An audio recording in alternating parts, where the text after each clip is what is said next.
In Unit 1, Section 4 of our course, we address BICS and CALP a lot, which is a theory which you have articulated and we have implemented while teaching academic English.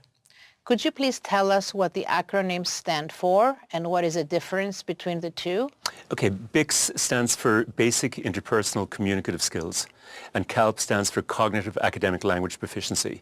And that distinction came about as a result of a research study that I was able to do in a Western Canadian city where I was invited to look at psychological assessments and teacher referral forms of more than 400 students from non-English speaking backgrounds.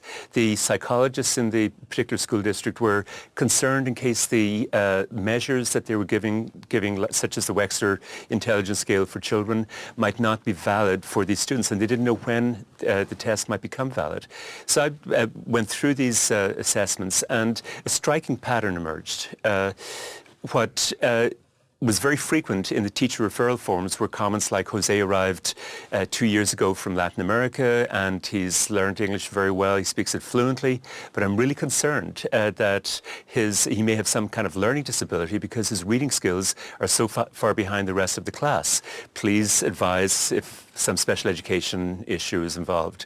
The child would then go to the psychologist who, in some cases, wouldn't pay that much attention to the fact that the child was from a non-English speaking background, or if the teacher had not explicitly mentioned, wouldn't even pick it up.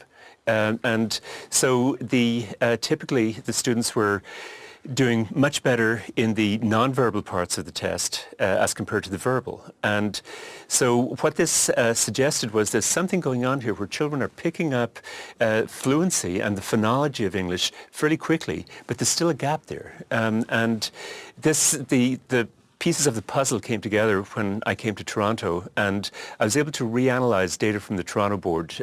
They had carried out a large survey of 25% of their grade 5, grade 7 and grade 9 students. So they had a representative sample from the board. And in one of their analyses, they had pulled out the immigrant students from the overall sample. And they had analysed this, but interpreted the results in terms of age of arrival, which didn't really make that much sense. It made much more sense to look at it in terms of length of residence. And so I was able to reanalyze the data from the perspective of what kind of proficiency students had acquired in English in relation to how long they'd been in the country and learning English. And what came out of that was that we were looking at 5 to 7 years for students to come close to grade norms, not actually reach them in academic aspects of the language. And so it seemed necessary to make a distinction between the kind of fluency that kids could pick up fairly quickly and the kind that was involved a much longer trajectory in terms of catching up in reading skills, writing skills, and vocabulary knowledge. And so that BICS-CALP distinction, or what I've also called conversational fluency versus academic language proficiency, represents those different components. And if we don't make the distinction, we can get into all kinds of problems. First of all, in terms of assessment, we can assume that because the child is speaking English fluently, that he or she has learned English. In actual fact, the child may still be a long way from the stage where a cognitive test or an educational test could be administered to that child without bias.